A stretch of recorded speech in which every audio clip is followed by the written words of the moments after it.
Dorothy had just left her office and was driving home. Her driver had taken 3 days off to see his sick mother, so she had to drive herself. Her car, a shiny black SUV, moved slowly in the heavy traffic of Lagos.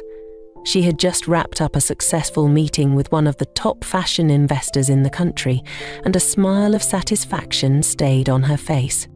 At 34, Dorothy was the CEO of Dora Couture, a fashion brand loved by celebrities and rich clients. She was smart, confident, and beautiful. The traffic was bad that evening. Cars moved an inch, stopped, moved again. Dorothy sighed and rolled down her window halfway to get some fresh air. The hot breeze touched her face, but she didn't mind. She reached for her phone to send a quick voice note to her assistant. Just then, something strange happened. From the corner of her eye, she saw a man walking toward her car. He had dirty clothes, messy hair, and bare feet. His face was covered in dust and his eyes looked wild, but not empty. Dorothy's heart skipped a beat. The man stopped beside her window, leaned closer and began to speak. "Madam, Auntie, big woman, listen to me, listen well. For the next 6 months, don't give money from your hand." Dorothy blinked, frozen. The man flailed his hands as he spoke, his voice loud and sharp. "Someone is waiting for you. Yeah. An evil hand. If you hold money, don't give from hand to hand. If you must give, put it in the wind. Send it through phone, bank transfer, not hand, not touch to touch."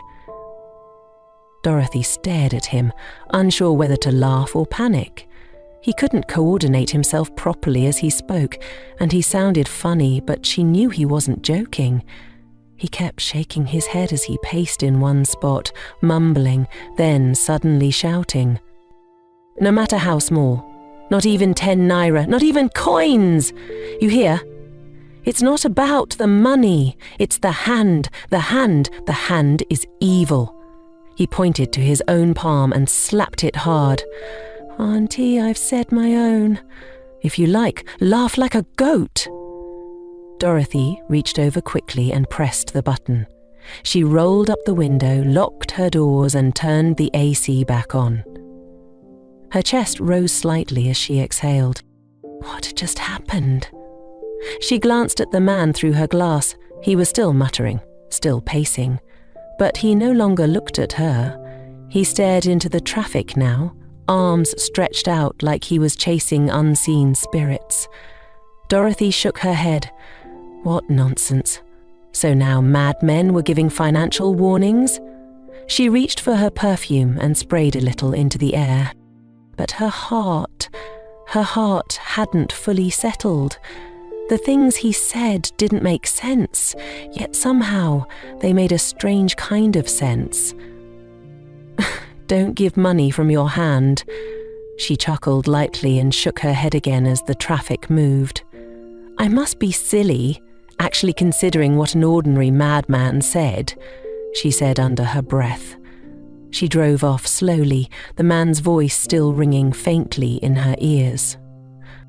Dorothy Chikan-Wankwo was a fashion designer, the name behind the most sought-after brand in Nigeria. Dora Couture. Her clothes walked red carpets, graced TV screens, and filled the wardrobes of celebrities, first ladies, and even wives of powerful politicians. Everyone wanted to be styled by her. Everyone wanted to be seen in her designs. But what most people didn't know was this. Dorothy wasn't born with wealth. She built her empire from scratch. She was the second of 2 daughters born to Mr. and Mrs. Mwankwo, a humble couple from Nsukka, Enugu State. Her father was a retired civil servant, and her mother a petty trader. From a young age, Dorothy showed signs of being different. While other girls played with dolls, she was cutting old newspapers and stitching them into shapes. So her parents sent her to a roadside tailor to learn how to make clothes. Every day, after school, she resumed at the tailor's shop. She was so determined, and she learned really fast. After finishing secondary school with flying colours, Dorothy got admitted into the University of Lagos to study creative arts. While in school, she managed to buy a fairly used sewing machine from the little money she had saved. She worked late into the night, making dresses for classmates for a token. She advertised by posting photos on social media, tagging influencers and celebrities. Slowly, people began to notice her talent. Her big break came in her final year when an upcoming actress who was also her classmate wore one of her outfits to a movie premiere and tagged her online. That one post changed everything. Orders began to pour in. Blogs picked up her story. People were shocked to learn that the person behind the dazzling styles was a slim, soft-spoken young girl with no fashion degree from abroad, just little training from a local tailor. She graduated and never looked back. Over the next 10 years, she attended a fashion school and then built Dora Couture into a luxury brand. She opened a big showroom in Lagos. She became a regular face at international fashion shows, rubbing shoulders with top designers around the world. She made a lot of money and built her parents a bungalow in Egbeda, Lagos, and opened a big supermarket for them. She also paid for her sister's master's degree program in the US. Her sister completed her program, met and got married to a white man and remained there in the US. Unfortunately, her father passed 3 years after she became successful, and her mother was left alone in the house she had built for them. That night, after the encounter with the madman, Dorothy completely forgot about him and went to bed in her duplex in Meridian Estate, Lagos. The next morning, she stepped out, ready for the day's activities. She stood in front of her sleek black SUV, adjusting her dress, looking as beautiful as always. She had an important meeting with a high-profile client, a governor's wife. Everything had to be perfect. "Isaac!" she called, looking towards the gate. "Open the gate!" "Yes, Ma," the gateman replied quickly from inside his small security house. She reached for her car door and was about to slide in when she heard the heavy metallic clang of the gate being rolled open. But what followed was not what she expected. The next sound was a loud, sharp gasp. Dorothy turned sharply. Isaac, her gateman, had frozen midway through the gate. His eyes were wide with fear. His hands trembled slightly. Without a word, he dropped the gate halfway open and ran back into the security house like he had seen a ghost. Dorothy's heart skipped. "What is it?" she asked, stepping forward. That's when she saw him. The madman. The same man who had walked up to her car in the traffic. He was standing just outside the gate, same tattered shirt, same wild hair, same barefooted walk, and those same burning eyes. Dorothy froze. How? How did he find her home? He took one slow step inside, then another. She stepped back instinctively. The compound was quiet. He walked toward her without a word, not rushing, not dragging, just calm, purposeful. Dorothy's hand slipped to her phone in her bag, but her fingers didn't move. Something in her spirit said, "Don't scream, just watch." When he got close enough, he stopped. A few feet from her car, he tilted his head and smiled. Then, his voice rang out, scratchy, broken but powerful. "Madam, I came to remind you not to give money with your hand for the next 6 months." His words were messy, his voice cracked. But it was the same warning, word for word. No matter how small, don't touch cash to give. Don't pass money with your palm. If you want to help or give, use bank, use phone, not hand, not your hand, he repeated. Dorothy's lips parted in shock. Her mind raced. He remembered. And more than that, he had followed her. "If you forget or ignore my words, you will cry," he added quickly, nodded firmly like a teacher concluding a lesson. Then, just like that, he turned around and walked back through the gate. Not another word, not a look back. Dorothy stood frozen, still processing what had just happened. Isaac peeked from the security house, his head barely showing. "Madame, is he gone?" She turned slowly. "You know him?" Isaac nodded quickly, stepping out now that the coast was clear. "Yes, Ma, I have seen him a couple of times. People call him Mr. Nobody. He roams around everywhere, always talking to himself, but he never harms anybody, and he never talks to anyone like that. It's strange that he's talking to you." Dorothy looked back at the gate. The man was gone. Like smoke. How did he find her address? Her house was inside a gated estate. Her heart pounded softly in her chest. She shook her head quickly, unlocking her car. "No, this is ridiculous," she muttered under her breath. "He's just a madman, that's all." Isaac helped open the gate fully this time and stepped aside, watching cautiously. Dorothy got into her car, slammed the door, and turned on the ignition. She looked once more at the open gate. No sign of the man. Nothing but the morning light spilling onto the empty street. She exhaled deeply and drove out slowly. The roads were busier now. Children in uniforms rushed to school, traders were opening shops, and life was moving as normal. But inside her car, it didn't feel normal. She couldn't shake the feeling, that strange, sharp energy, that stare from the madman. She gripped the steering wheel tightly and whispered, "You're just being paranoid, Dorothy. You're too intelligent to let a madman shake you." She dismissed the thought about the madman completely and focused on the day's activities. 6 months passed since the day the madman, Mr. Nobody, as people called him, walked into her compound and delivered that strange warning. Dorothy had never seen him again. Not once. And truthfully, she forgot all about him. Her life returned to its usual sparkle. Clients came in daily, her showrooms were buzzing, her face was on billboards and her designs appeared on magazine covers. Every Saturday was booked with brides and celebrity fittings. Orders rolled in like ocean waves, and her bank account smiled back at her with every transaction. Whatever that encounter with the madman was, she buried it in the same box where she kept other strange Lagos happenings. Things you shake your head at and move on from.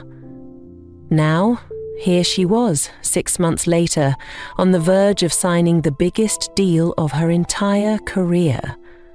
A deal worth 300 million naira. Dorothy had been selected by the organisers of the Queen of Africa beauty pageant to design and supply all the evening wears and traditional attires for the contestants. A total of 50 custom-made pieces, complete with accessories. The pageant was backed by 2 oil firms and broadcasted across Africa. The deal had been in discussion for months. There had been long meetings, video calls with sponsors, rounds of sample presentations, back and forth over fabric types, design themes and runway fittings. Dorothy had handled every detail with professionalism and creativity. Everyone had been impressed. The final contract was ready. She was to meet with the executives at 10:00 a.m. on that day to sign, receive her initial payment and begin production. It was supposed to be a formality. Dorothy woke up early that morning feeling excited. She dressed in a fitted wine-coloured suit, her hair straight and sleek. Everything was in place. Her driver drove through Lekki Phase 1 toward the venue. She gazed out of the window with a soft smile. She imagined the headlines. Dora Couture seals 300 million naira deal. She could already see the future. The gowns on live TV, the applause from the crowd, international media reaching out, and maybe even a call from Paris Fashion Week. She arrived at the office building 15 minutes early. The glass doors slid open and she stepped in. The receptionist stood up quickly when she saw Dorothy. "Good morning, Ma," she said, forcing a polite smile. Dorothy smiled back.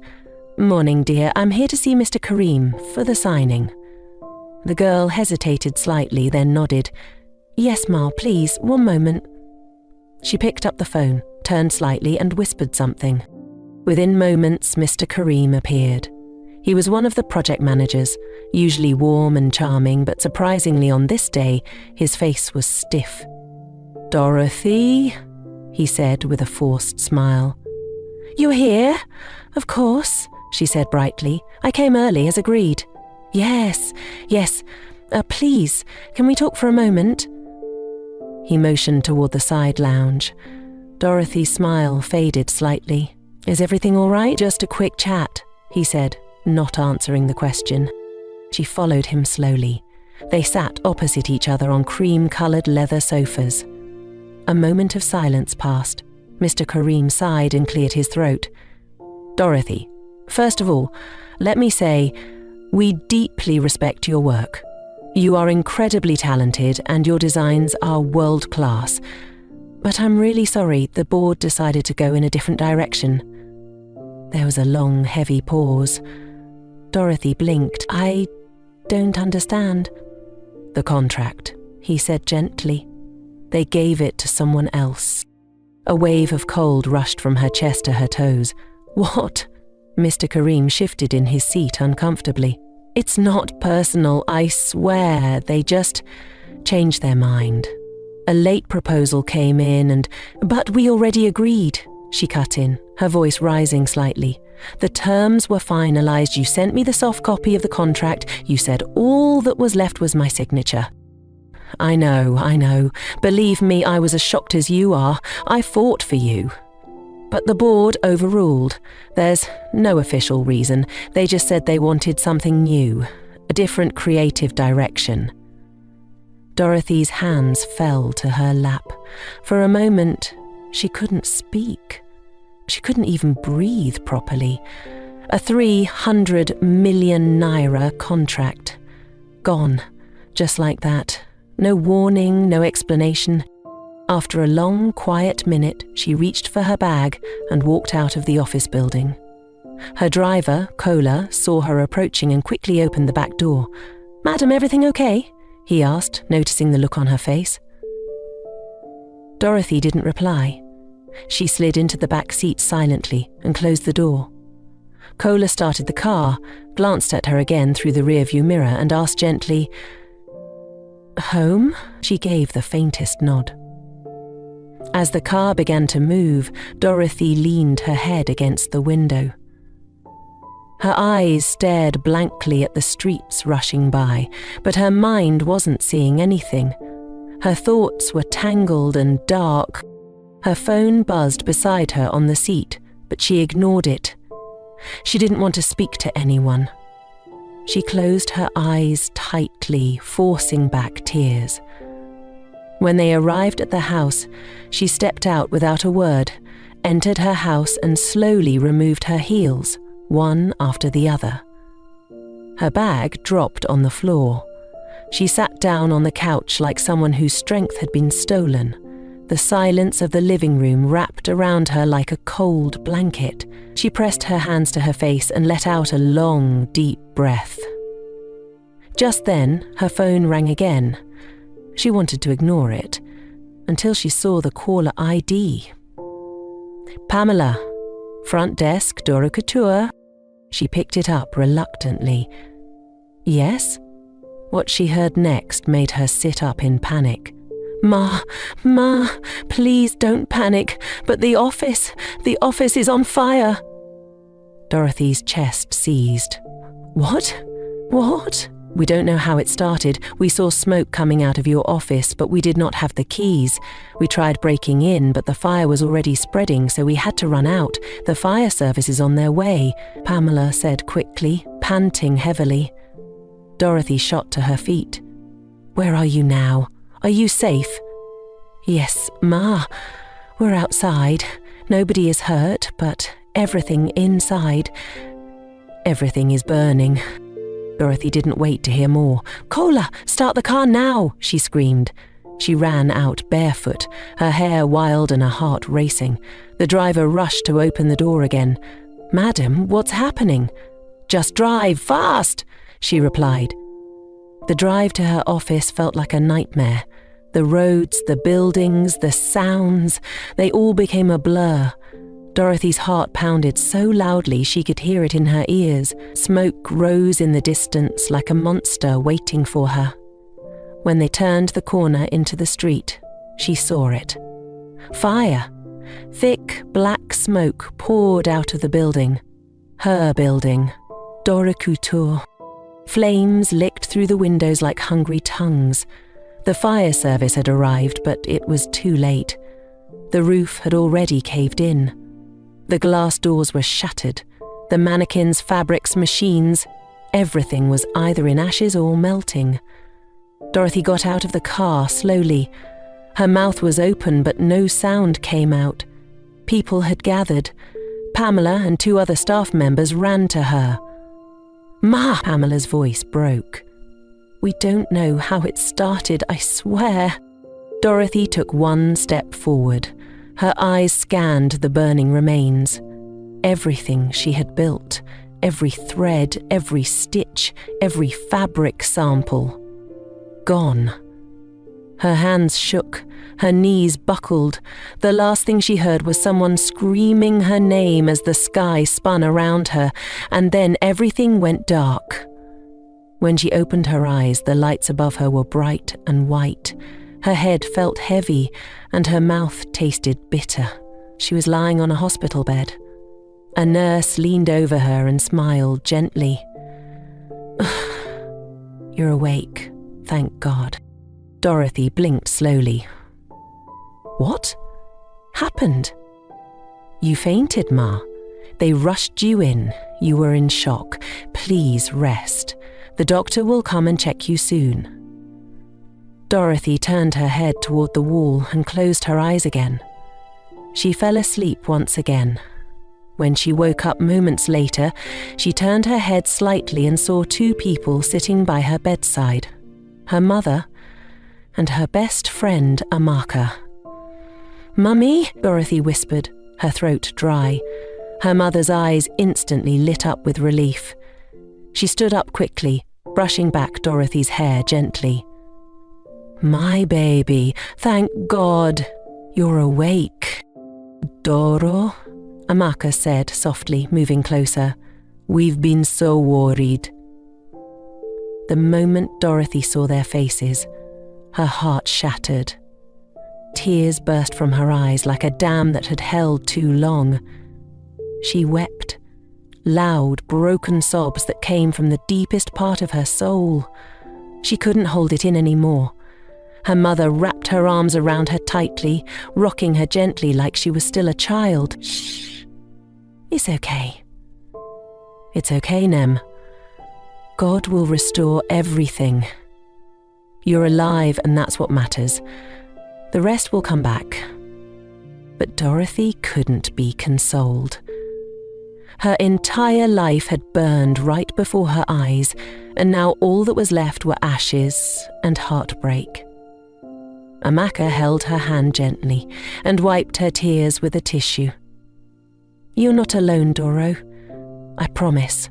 We're all here for you." After a while, Amaka had to leave for work. She kissed Dorothy's forehead before slipping out quietly. Dorothy's mother stayed by her side all night. She didn't sleep. She just sat there, holding her daughter's hand, whispering prayers and humming old lullabies. By morning, the doctor finally approved her discharge. "You're stable now," he said, handing over the papers, "but she needs complete rest, physically and emotionally." Her mother nodded. "Don't worry, doctor, I will see to it."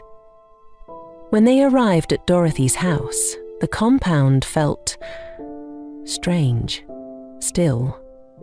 Dorothy dragged herself slowly to the couch and dropped her bag. She looked like a shadow of herself. Her housekeeper Rose came out to greet her before returning to the kitchen. "Let me order some pizza for us to eat. That is what I feel like eating," Dorothy mumbled weakly, picking up her phone. She placed her order and tried paying through her personal account, but couldn't complete the transaction. She decided to use her company account. She opened her banking app to make a transfer instead, but again the transactions didn't go through. She tried again, then again. Session expired. Her fingers trembled as she clicked the refresh button. A red message flashed across the screen. "This account has been temporarily frozen. Please contact your bank." Her heart jumped. She dialed her account officer immediately. His voice came on after 2 rings. "Good morning, Miss Dorothy." "Mr. Tomiwa, please, I'm locked out of my company account. What's going on?" There was silence on the other end, then a sigh. "Ma, I've been trying to reach you since yesterday evening. The account was flagged for fraudulent activities. We've frozen it temporarily while investigations are ongoing." Dorothy's mouth dropped open. "What? Fraudulent activities? How? From where?" "We're still looking into it, Ma, but the truth is, all activity has been stopped until further notice," Mr. Tomiwa informed her. Her hand slipped. The phone dropped from her fingers and hit the marble floor. Her mother, who had just returned from the kitchen with a glass of water, rushed to her side. "Dorothy, what is it?" She covered her face again, trembling. "They've frozen my company account, Mummy. They said there's fraud. I don't even know how. And I have over 500 million naira in that account and just 5 million naira in my personal account, which I can't even access right now." Her mother's eyes widened. Without another word, she turned and called out sharply, "Rose! Isaac!" The housekeeper and the gateman came running almost immediately, both looking confused and anxious. "Rose. Isaac. Thank you for your work, but I want you both to pack your things, now," her mother said with a note of finality. They blinked, shocked. "Ma?" Rose's voice cracked. Isaac stepped forward nervously. "Is something wrong, Ma?" "You'll receive 2 months' salary now, but I want you to leave today, right now. Don't touch anything that doesn't belong to you." Dorothy sat up, slowly, alarmed. "Mummy?" But her mother raised a hand. "Shh, don't say anything. Let me handle this." She opened her purse, took out her phone and asked for their account numbers. She paid them their 2 months' salary each. The decision was sudden, painful and cold, but no one argued. Rose quietly turned and began walking toward her room, tears falling silently. Isaac nodded slowly and went to his side of the compound to pack. Dorothy looked down, her lips trembling, but she didn't argue. She couldn't. Her strength had dried up. An hour later, Rose and Isaac returned, their bags packed. "Thank you for everything, Ma," Rose said quietly, her eyes swollen. "I pray things get better." Isaac added, "God be with you, Ma." Dorothy wanted to say something, anything, but the words just wouldn't come. She simply nodded, eyes filled with silent grief, as they walked out the gate. Her mother called Kola. "We're leaving. You'll drive us to the family house." She packed some clothes and shoes for Dorothy. When they were ready to leave, her mother looked around the house once more, then turned to Kola and asked for his account number. She transferred 2 months' salary to him. "Thank you for your service." Kola looked stunned. "Ma, are you letting me go too?" "For now, we'll contact you later." Kola nodded slowly, his voice low. "Yes, Ma." Mrs. Nwankwo locked the doors and the gate with giant padlocks. Kola helped them into the car. Dorothy sat in the back seat, still and quiet, watching her world vanish around her piece by piece. She didn't cry this time. She didn't scream. She was simply tired. Kola drove them to her parents' house, the same bungalow she had built for them when things were rosy. All she could do was watch her mother and Kola take her bags into the house as another chapter of her life closed quietly and painfully. She began to live with her mother. Although the duplex she had left was her own, her mother insisted she wanted her close, so she could monitor her closely. Once every 3 months, Mrs. Nwenkwo sent her own domestic staff to clean the house and pick some needed items for Dorothy. Dorothy eventually sold her SUV to assist her mother when she noticed she was struggling financially. They both managed to move around with her mother's small Toyota Corolla. 1 year passed since her world collapsed. 12 months of silence. 12 months of tears. Every morning she woke up in her room and cried her eyes out. She stayed in bed most days, curled up like a wounded animal staring at the ceiling, waiting for it all to be a dream. Her mother tried to lift her spirit, cooking her favorite meals, reading her Bible beside her, singing softly like she used to when Dorothy was small. But the sadness was heavy, and it didn't go away. Though Dorothy tried, she was no longer herself. Her phone hardly rang anymore. The people who once flooded her inbox were now busy praising other designers, younger ones, fresher names. She saw them online. She no longer had a showroom, a staff, or a brand. She had no savings, no income, and her bank issues were still unresolved. She had to depend completely on her mother for everything. Her mother never complained. Slowly, Dorothy began to get over her predicament. Her mother's supermarket Mama Save was the only thing they had left. Dorothy began to follow her mother to the supermarket. She helped with sorting goods, arranging shelves, handing change to customers. Some customers recognized her as the former celebrity fashion designers, and they shook their heads in pity. One dusty afternoon, almost 2 years after she had moved back home, Dorothy was on her way to the supermarket. She had just crossed the road. She then turned into the familiar street that led to the supermarket, and that's when she saw him. Mr. Nobody, the madman. He was leaning against a rusted fence, arms crossed, eyes steady. Her heart jumped. She stopped in her tracks, frozen. He looked at her, calmly, then said, with that same cracked, strange but unforgettable voice, "I warned you." Dorothy didn't move. Her breath caught in her chest. "I told you not to give money with your hand, but you laughed, you slammed your window, you forgot." His voice wasn't angry, it was sad. "You gave it anyway. You touched them, and they touched you." Her lips parted, but no words came out. "Now see." He turned slowly, walking away like a shadow melting into the wall.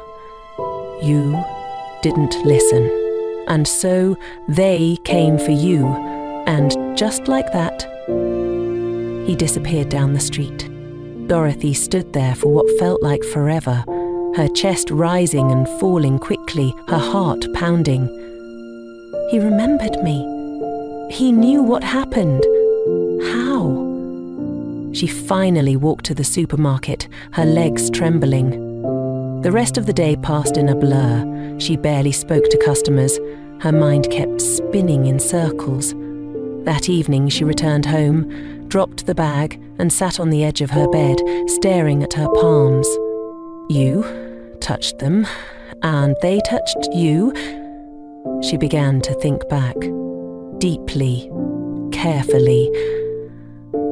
Who did I give money to by hand? There were so many. She stared at her open palms as if searching for something invisible. And then the memories started coming back. She had given money, many times, before the collapse. She remembered giving Gongozi, her junior staff, 5,000 naira to buy zip for a dress. She remembered another day, while heading home from a meeting, she stopped by a fruit seller. A gentle Hausa lady by the roadside. She bought some fruits and paid her cash. She remembered giving her best friend, Amaka, some money when she needed help. Even her own mother, when she visited her, she gave her some money. She hadn't thought twice about any of these. Why would she? It was normal, human. How could she live in Nigeria and not give out money by hand? She was confused, deeply. Every single one of those moments now glowed red in her mind. Was it one of them? Was it all of them? Or was the danger hidden behind just one hand, pretending to be kind? Her chest tightened with confusion. How could something as simple as giving money be the reason everything fell apart? The more she thought, the more afraid she became. Dorothy couldn't sleep. She lay awake all night, her eyes wide open in the darkness, listening to the ceiling fan click and spin above her. In the morning, she left home early and wandered through the streets in search of Mr. Nobody. She asked fruit sellers, beggars, guards, and street sweepers if they had seen him, the strange man with wild hair and bare feet. Most just looked at her blankly, wondering why she was looking for a madman. Others shook their heads. She searched for days. Still, no trace of him. Frustrated and restless, Dorothy decided to do something she hadn't done in over 5 years. Go to church to seek answers. She wore a simple gown, tied her hair back, and walked into a small church at the edge of town. She met the pastor after service, a calm, elderly man with kind eyes. He listened as she spoke, tears brimming in her eyes. She didn't tell him everything, only that she believed something had gone wrong and she needed God's help. The pastor held her hands gently and prayed. Then he opened his eyes and looked directly into hers. "What happened to you," he said slowly, "is spiritual. You gave money to someone and the person used it against you. You were warned, but you did not listen. The person is someone close, very close. You must look inward, keep praying, and let God take control." Dorothy left the church trembling. The same warning again. She walked home slowly, her mind spinning. Someone close. She thought about Amaka, but Amaka had not been around much before the fire. The fruit seller? Just a stranger. She paused at the gate of the house and stared at the locked door. Her chest tightened. Her mother. Dorothy swallowed hard. She remembered the day she handed her mother money for groceries. After the warning, she remembered how quickly her mother had taken her back when everything crashed. The way she had fired the housekeeper, the driver, even locked the gate herself. What if she had planned it all? Dorothy sat down at the edge of her bed for a long time before finally calling her mother. "Mama, can I talk to you?" Mama, wiping her hands from cooking, smiled and sat down beside her. "My daughter, what is it?" Dorothy turned to her with sharp eyes. "What did you do?" Mama frowned. "Do?" "Yes, what did I do to you that made you want to destroy everything I built?" Her mother pulled back slightly, confused. "Dorothy, what are you talking about?" "You were the closest person I gave money after I was warned not to, and then I lost everything." Her mother stood slowly, pain spreading across her face. "Dorothy, you think I would do such a thing to my own child? You're the only one that makes sense. You're the only one close enough." Her mother took a shaky breath. "So, after everything, after I carried you 9 months, after I held you when you cried, fed you when you couldn't stand, this is what you think of me?" "I don't know what to believe anymore," Dorothy shouted, standing up. Her mother's eyes welled with tears, but she said nothing more. Dorothy stormed into her room and began packing her clothes. Quickly, angrily, blindly, she grabbed a bag, zipped it shut, and headed for the door. "Where are you going?" her mother called out. "I don't know," Dorothy snapped. "Anywhere but here," and she walked out. No destination, no plan, just the sound of her footsteps echoing down the dusty road as tears fell from her eyes like rain. She had just 200,000 naira left in her personal account. She kept walking and walking, betrayed by life, haunted by a warning she didn't understand. And now, torn between love and suspicion, she walked away from the only person who had stood by her when the world turned its back. But what if she was wrong? The journey is far from over. Part 2 is coming. And this time the truth will no longer hide. Watch out.